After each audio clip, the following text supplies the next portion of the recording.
When the first pictures of the United Healthcare CEO shooter were released, the internet went nuts. Some people on TikTok, YouTube, X, Instagram, and Reddit swooned over his dark eyebrows and long lashes. Oh my God, is he fucking hot? Others celebrated the killing of a man responsible for denying more people claims than any other insurer in the country to maximize shareholders' profits. Thank you for sacrificing your entire life for a message. He took a stand on the side of good. And while some commentators were shocked and horrified that people were celebrating, they're applauding. Many clutched their pearls. I'm sorry, one wrote.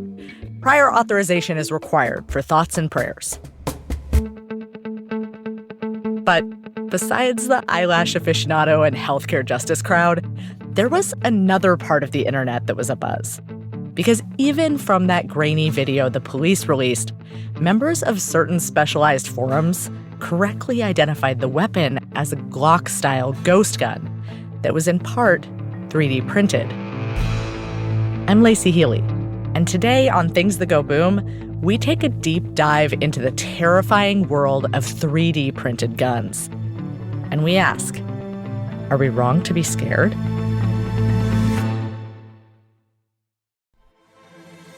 Hi, I'm Kate Laycock, host of DW's weekly European news podcast, Inside Europe.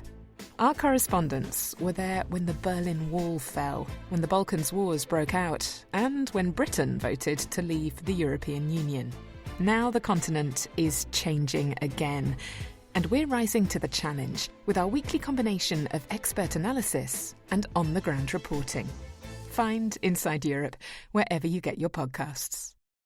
This is a message from sponsor Intuit TurboTax. Taxes was waiting to get your money back, which turned into worrying about getting your money back.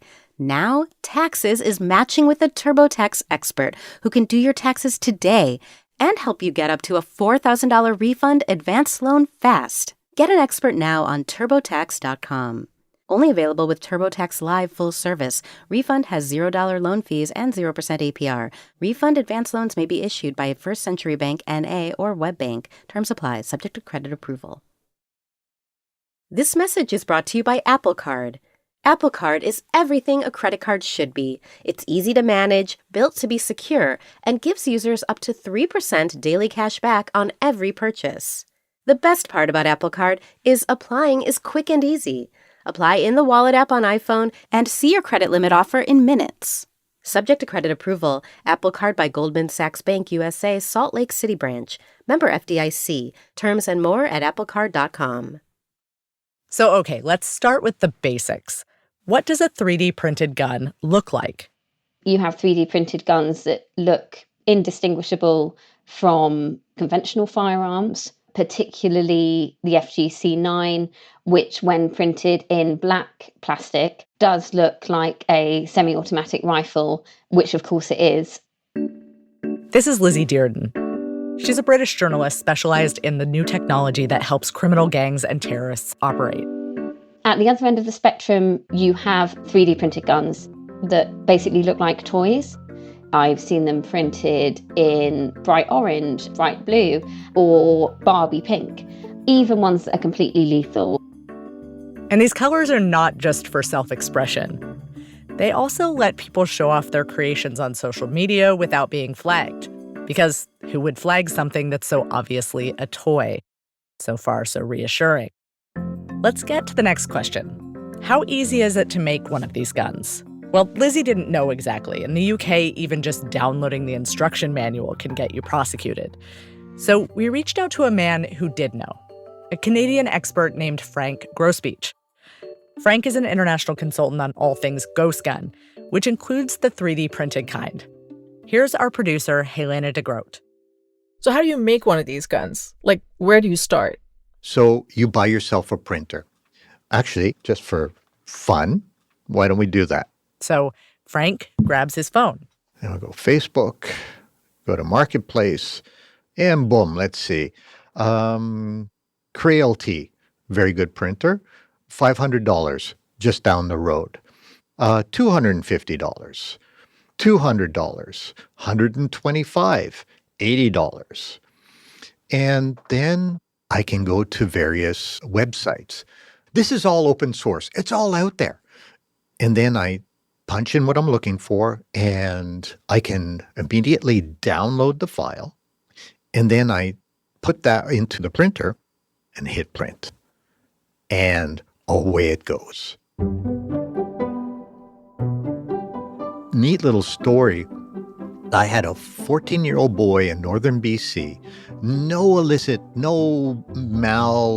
he didn't want to do bad, but his parents got him a 3D printer and he was intrigued.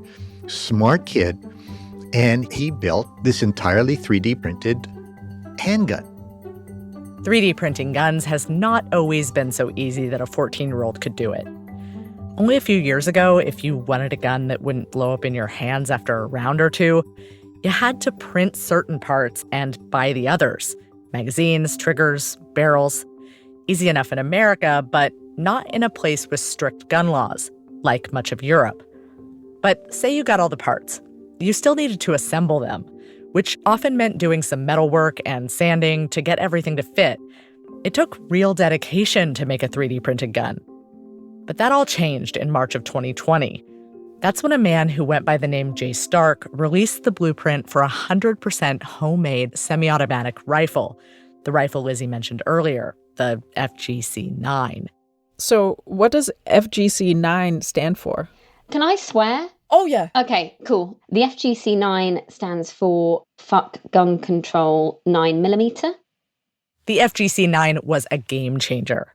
Sure, you still needed to assemble it and buy instead of print certain parts, but those parts were innocent enough to get at your local hardware store without alarming anyone. And to make things even easier, the inventor Jay Stark wrote a manual. It's kind of like an IKEA manual with pictures of how to make the gun. There's even a shopping list. I mean, it is very detailed. And if the name of the gun, Fuck Gun Control, wasn't clear enough, in the manual, Jay Stark includes a whole section on his ideology. It's wordy, so I'll spare you, but he ends with a quote from the American revolutionary he got his name from, John Stark. Here's the quote. It says, "Live free or die. Death is not the worst of evils."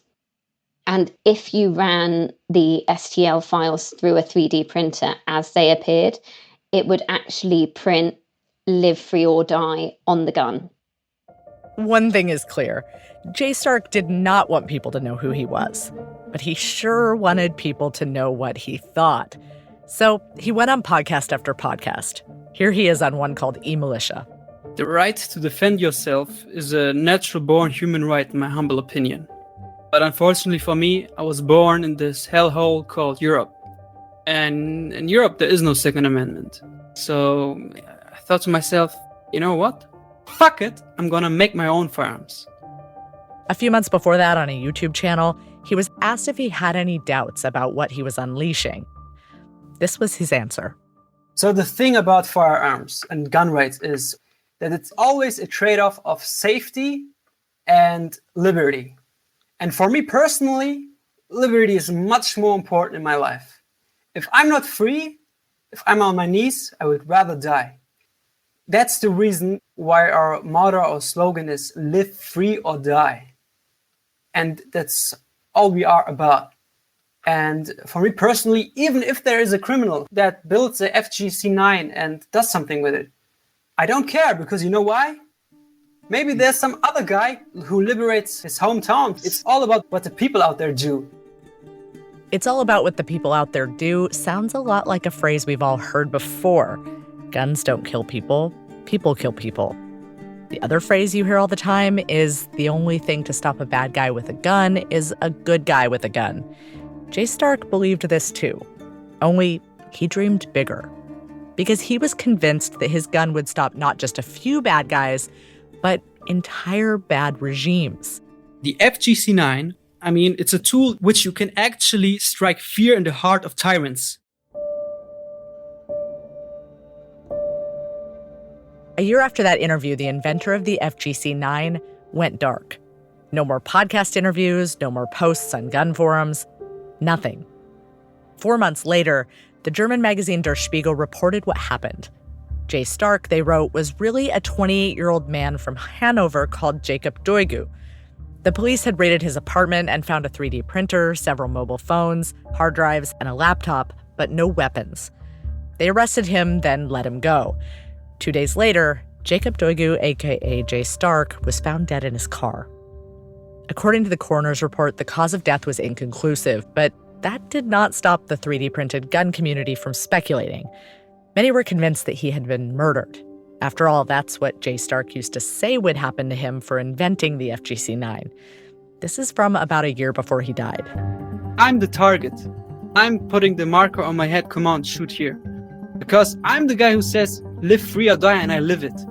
And I don't give a fuck if I have to die for what I believe in. And with that, Jay Stark became a martyr, and his vision took on messianic proportions. Jay Stark, defender of the people of the world, had given us the means to rise up against tyranny. This vision was so bombastic that it was easy to dismiss. But then, as if on cue, a picture appeared. More after the break. Okay, Helena, tell us about this picture. So early December 2021, this is like not even 2 months after the news broke that Jay Stark was dead, a picture was released on what we still call Twitter. And if you look at it, it's like a little blurry, but yeah, you can see trees. There are a few small forest cabins. And in the foreground, there's a man. What does he look like? He looks pretty young, like I'd say early 20s. He has a shaved head. He's wearing a COVID mask. Right, because it's 2021. Exactly. So this young guy is holding what looks like a machine gun. So what are we looking at? Let me just read you the caption. So the person who shared this picture is a British war reporter. His name is Jake Hanrahan. And he writes, "This is a photo of a rebel in #Myanmar, #Burma, armed with Jay Stark's FGC-9, a 3D printed gun. The fighter is a member of the People's Defense Forces who are currently fighting the authoritarian military junta." So we've got a rebel fighting an authoritarian junta. That sounds pretty much exactly like the vision of the guy who invented the gun. I know. I mean, let me just share 2 more pictures. They're posted by that same war reporter. And you see 2 people in the frame. It's too close crop to see their heads, but they're standing around a table covered in FGCs. I mean, there's 4 completed assault rifles and parts to make more. I mean, check out these colors. Salmon, yellow, there's blue, purple. And here the caption reads, "FGC-9 3D printed guns in production, reportedly in Myanmar, being made for rebel fighters." Okay. Is that what's going on in Myanmar? Like, rebels are actually using 3D printed guns to fight tyranny? I don't know. I don't know that much about Myanmar. I mean, I know there was a coup in February of 2021, and I know there were protests, and the military responded with a lot of violence, but I don't know much more than that. So I went out and found someone who could tell me more. So how would you introduce yourself in Burmese? Jamaya name ma Manny Maung. And what did you just say? I said my name is Manny Maung. Manny has worked as a human rights expert on Myanmar for over a decade and a half. She was born in Myanmar, then grew up abroad, but as an adult, she moved back. What are some smells that you like? What are some sounds that you like? How do you know, I am in Myanmar? Oh, I dream about this because when I get off a plane, the first smell that always hits me is stale, dry garlic. This country loves garlic. And then you walk out of the airport and it's always got this smoky undertone to the air where, firewood and charcoal have been burning and we have this amazing, delicious smoked tea that is, 1,000,000 times the strength of caffeine that you'd have in any normal coffee. And, of course, the ever-present betel nut spit. We'll let you Google that one yourself. The other thing you need to know about Myanmar is that since 1962, a military dictatorship was in charge. And Myanmar has a lot of natural resources: jade, gold, oil, and gas. But the military kept all of the profits. And because they also cut off foreign trade, ordinary Burmese were desperately poor. But any criticism could land you in prison, or worse. As a civilian, journalists, teachers, lawyers, everyday people, if you resisted, you would very often disappeared. But also, even if you knew where someone was taken, the reports of torture in custody, deaths in custody were very real. So the fear was that if you spoke out as a journalist, you made yourself a target and you could expect to be taken. And fine if you made that decision for yourself, but what if then they took your brother, your sister, your mother, your child? That's what they would do. Imprison your family to get back at you. So all those intergenerational actions and fears have really pervaded Myanmar culture. But when Manny moved back in 2013, things had changed. After more than a decade of negotiations, the military had agreed to a new constitution, one that would allow the government to be led partly by the military, but partly by elected officials, which meant that for the first time in the history of the country, the people of Myanmar would get actual elections. Manny couldn't believe what she saw. I would go into these tea shops before work and just have to pick my jaw off the ground because everyone was speaking about politics and everyone was finally talking about, this new military government and the possibility that there would be potentially competitive elections in the near future, which did happen. But I think what I was also really shocked about was how quickly this excitement would grow and taxi drivers would talk to you and ask you your opinion. And sometimes you'd feel like, oh my God, are they trying to catch me out? But I think one of the starkest memories I have is going to a conference with one of my local colleagues. He was a journalist too? Yeah, he was a journalist. And we had to put our names down and sign in to get into the conference. And at one point he was signing his name and I just noticed he looked like he was going to be physically sick. And I was like, are you okay? And he just said, I've never publicly written down my profession ever in my life before. I mean, he was terrified, but also extremely proud that he could have that moment. Soon the changes were apparent almost everywhere, especially in cities. Foreign investment boosted the economy, there were lots of jobs, internet, people could travel, and schools offered not just Burmese, but exciting new courses such as French, Spanish, German, Japanese. But in February of 2021, that came to an end.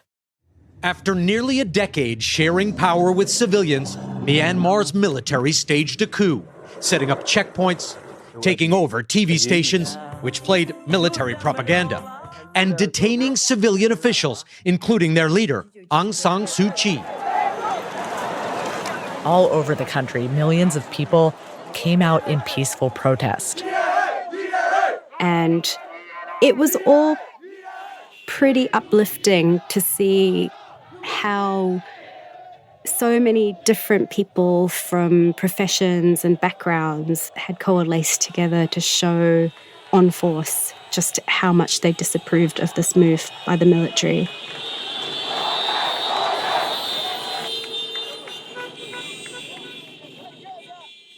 Manny was out of the country when the coup happened, but much of her family was not. One of Manny's cousins, a doctor, took to the streets together with many of his colleagues. But after a few weeks, he was arrested for the first time, together with maybe 300 other medical professionals. So they were all crammed into the back of these massive trucks, carted off and left in them for about 30 hours. So you couldn't go to the bathroom, you didn't have any water, people were passing out because of the heat. And then inexplicably, they were released, let go.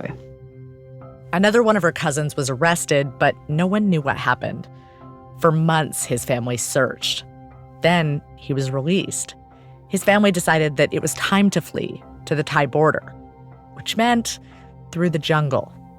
Manny had trouble imagining her cousin in the jungle. He'd grown up in the city all his life. I don't think he'd even been camping before. And he had to trudge through mud and jungle and malaria. They all did. even my auntie, who was in her 60s. And I just remember them finally getting to near the Thai border at the time. And he called me to tell me how he'd had to catch a snake and eat it, and he retched so much that night. The return of a full-blown military dictatorship wrecked the country. Foreign investment disappeared, industry and agriculture collapsed, and then there's the violence. As an expert on Myanmar for Human Rights Watch, Manny's job was to investigate abuses of people who'd been arrested. You know, without getting into the graphic detail too much, they were made to undergo severe abuse, including, in some cases, sexual assault and mock killings. One person I spoke to was 17 years old at the time, and he was beaten. One of his friends was killed in custody, died from his injuries because of a lack of medical care that was given to him. And the 17-year-old was then made to dig a grave for himself and his friend.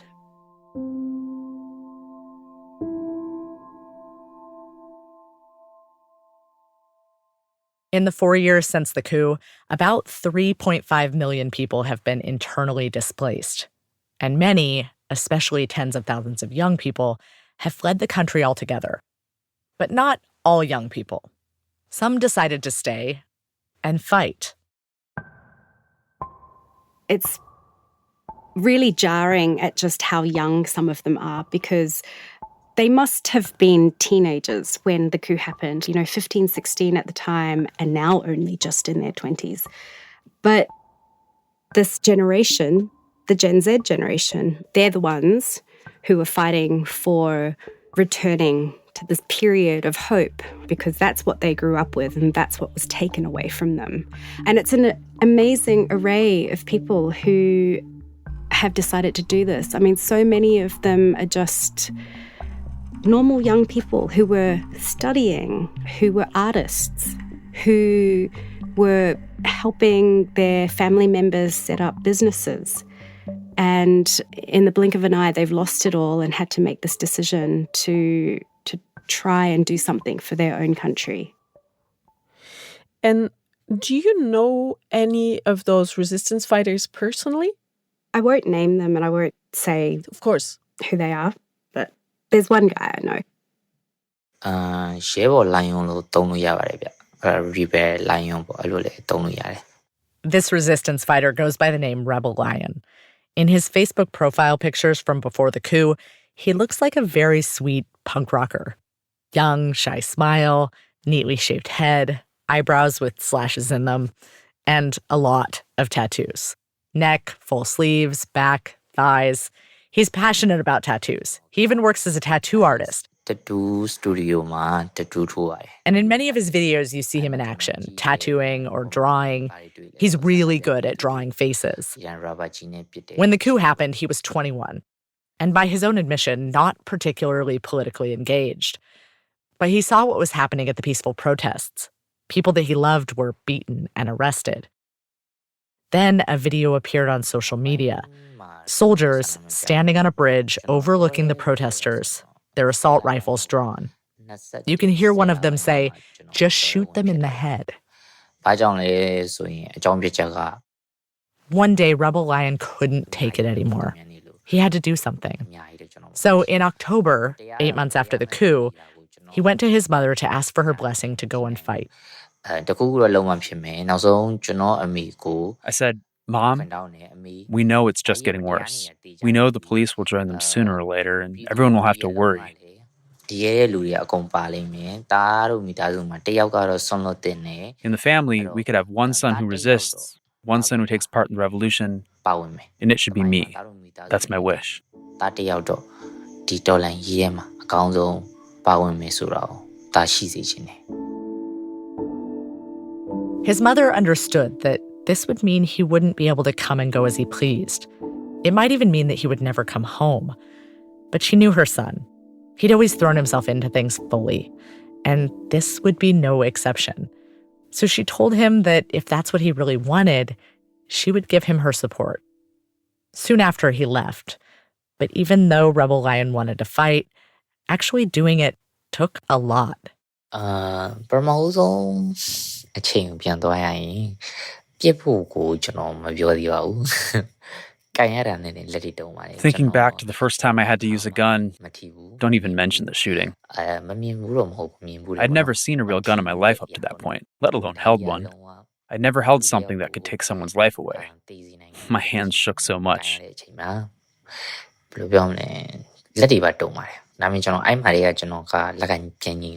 After some time holding the weapon all day and becoming more familiar with it, my hands stopped shaking. My hands don't shake anymore, and I'm no longer afraid. During battle, Rebel Lion told us, all focus is on the enemy.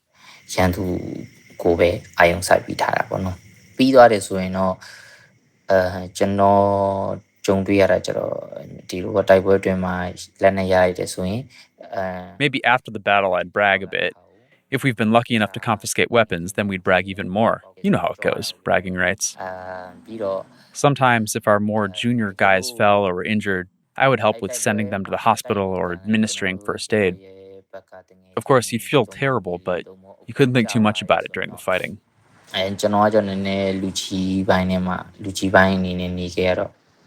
Once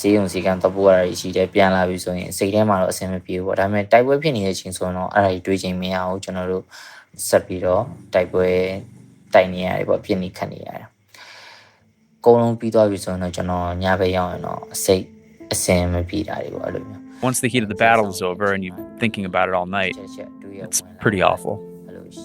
If one of our own has actually fallen, it's a very quiet night in the camp. You can't help but seeing it over or thinking about it as you set up your own bed for the night.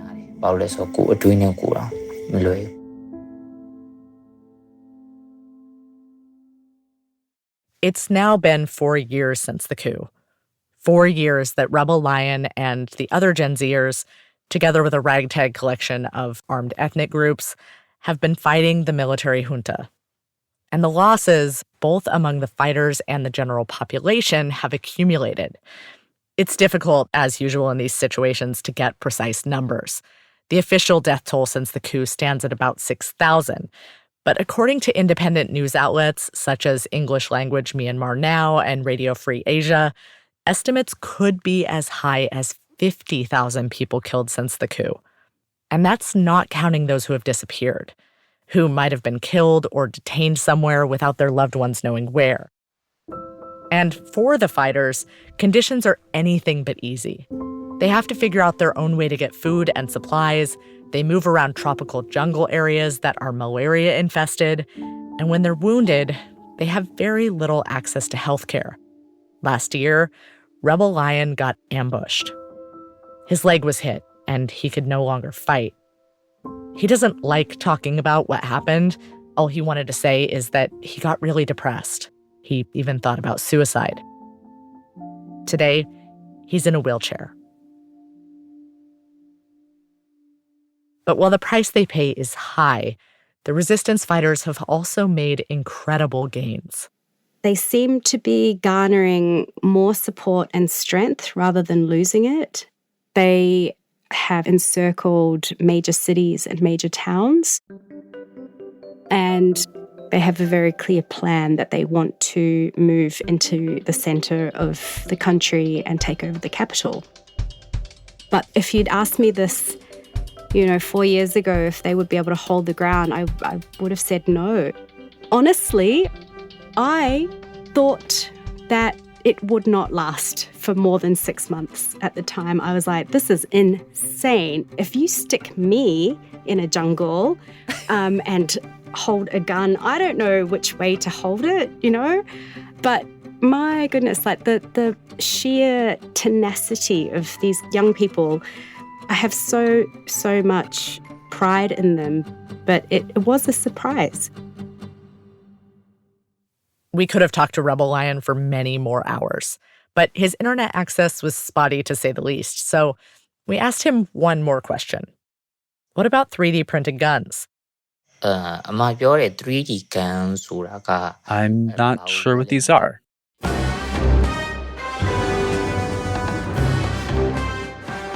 Of course, it's not because Rebel Lion doesn't know what these are that the reports of Burmese resistance fighters using 3D printed guns aren't real. They definitely are. These pictures have been verified by several news outlets. So we asked Manny about it, and she said that 3D printed guns were a thing for sure. Some of these kids used to be engineers, excited about new technology. But she also said that the fighters didn't tend to use 3D printed guns in combat. They're not reliable enough. But they've been known to be used in training and in some cases for personal protection. So what do these fighters use instead? When we asked Rebel Lion, he gave us a list. M12s, M16s, AK-47, various pistols such as Glock 17s, grenades, even drones. But since the military has a monopoly on weapons import, we wanted to know where they got these. He did not want to go into too much detail, but he did tell us they find ways. Weapons are smuggled into border areas, sometimes financed by the civilian population, many of whom are sympathetic to their cause. But most often, the arms the rebel fighters use, they've confiscated from the military each time they score a win. So yeah, these brave resistance fighters are fighting all right, but not, it seems, with 3D printed guns. Of course, none of that stops the 3D printed guns for everyone crowd from using Myanmar to promote their cause. At least, that's what the British journalist Lizzie Dearden sees over and over. Almost guaranteed, if you report a case where, for want of a better word, a baddie was using or trying to use a 3D printed gun, almost immediately an advocate will be in your replies or DMs saying, oh, well, there's always a bad apple, but don't you see the amazing way that these guns are being used by the amazing rebels in Myanmar? So yes, in Myanmar, it's being used against an absolutely horrific military doing terrible things. But in the UK, it's being used by people who want to massacre a load of Muslims. No, the real story is uglier. Investigators have found 3D printed guns in countries as far apart as France, New Zealand, Brazil, Trinidad, Sweden, Iceland. And not with freedom fighters, but with white supremacists and various types of criminals, especially drug gangs. One of the real dangers going forward is that because everything is being done at such pace that police and law enforcement around the world are always playing catch up, and everything that they try to do to stifle development or the spreading of these designs is immediately circumvented by the very kind of technologically savvy people in these communities. So what can we do to prevent the unchecked spread of 3D printed guns? Both Lizzie Dearden and the Canadian ghost gun expert Frank Grosspietsch agreed that targeting the websites that offer the blueprints is not the way to go about it. It comes down to, well, they use that, my family hates this, the horse has left the barn. Because as we know, the internet is a kind of privatized space where tech companies are kind of their own masters. And as soon as law enforcement takes down one site, another pops up on a server outside of that country's jurisdiction. And these sites even help people who want to print these guns to avoid getting caught by providing step-by-step guides. Don't talk about it. Don't post about it. Hide your history. Clear your downloads. Print other items so you can kind of hide what you're doing. All these little things to cover your tracks. It seems like 3D printed guns are here to stay. But that doesn't mean that we're powerless to at least slow their spread. And Frank has been hard at work to find ways to help with that. One idea that he had was to go to 3D printer manufacturers and ask them to build into printers a special program that would make printing guns impossible. There's actually a precedent for that kind of thing. Just go to any photocopier you have access to. Take an American $10 bill and try to print it. You can't do it? It won't allow you to print. So it is possible. There you go. So Frank was pretty excited to try the same thing with 3D printers. I actually approached a manufacturer, and I can't tell you what company. But this manufacturer did not react in the way that Frank had hoped. He said, a youth die in vehicle accidents every day. That was his response to me. So essentially, we're not going to do anything because kids die anyways. So he started to think about different approaches. What I would like to see is a program that schools, libraries, industry, parents can upload into their computer that recognizes the attempt download of these designs, these patterns, and prevent the download and the subsequent printing. Because we have printers in schools, we have printers in universities all over. I had a trade student here, third year engineering, producing full auto-capable lower receivers for AR rifles on a school machine. And the school was totally unaware until I brought it to their notice. Let's see if we can prevent that. But focusing on schools and libraries is not enough if any Joe Schmo can go on Facebook Marketplace and buy a secondhand printer for $80, which is why Frank wants to focus on educating every person at every institution that might come in contact with a 3D printed gun. The forensic labs, judiciary, legislators, law enforcement, getting educated. And the education changes every day, every week. There's something new that comes out. So you have to be on top of it. And sharing the knowledge. Sharing knowledge. That used to be the great promise of the internet. But on certain days, these days, the internet can feel like our darkest invention. A place where people go to whip up hate, recruit future terrorists, and share blueprints to make 3D printed guns. But let's not forget that there is a lighter side. I don't know what you're into, but I like looking up recipes for blueberry crumble and music videos from the dawn of MTV. Our Burmese resistance fighter, Rebel Lion, can think of a few other things the internet is good for. We want to tell our stories as the underdog.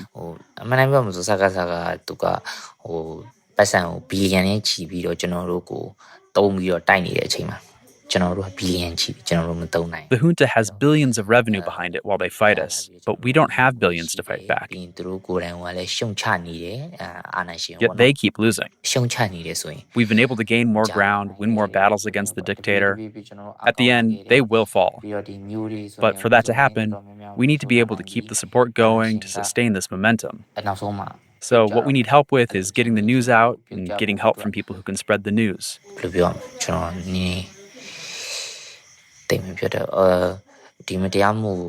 It's hard for me to articulate this now. Since I've been in the jungle, I haven't had to use words much. But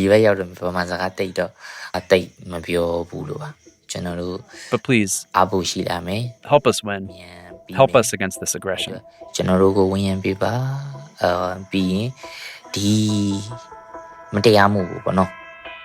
Social media and fake news ni ante gången kring.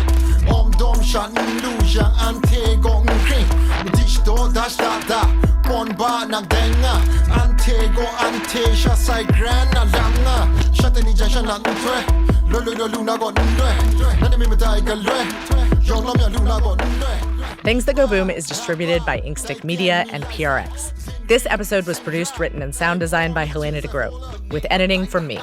Special thanks to the Creative Resistance hip-hop collective from Myanmar, Rap Against Junta, for letting us use their music. You can find more on their YouTube channel, Rap Against Junta.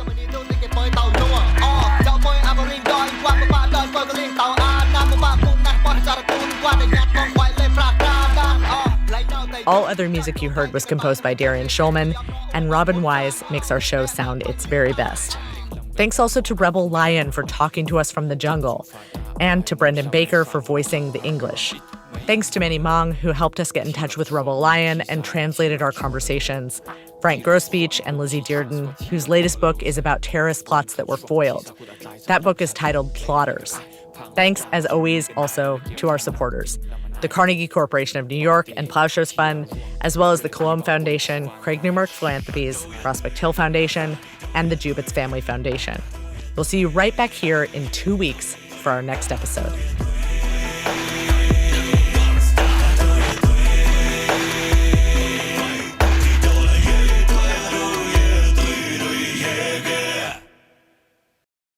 I am the worst Burmese person in my mother's eyes because this country loves garlic and I'm really garlic intolerant.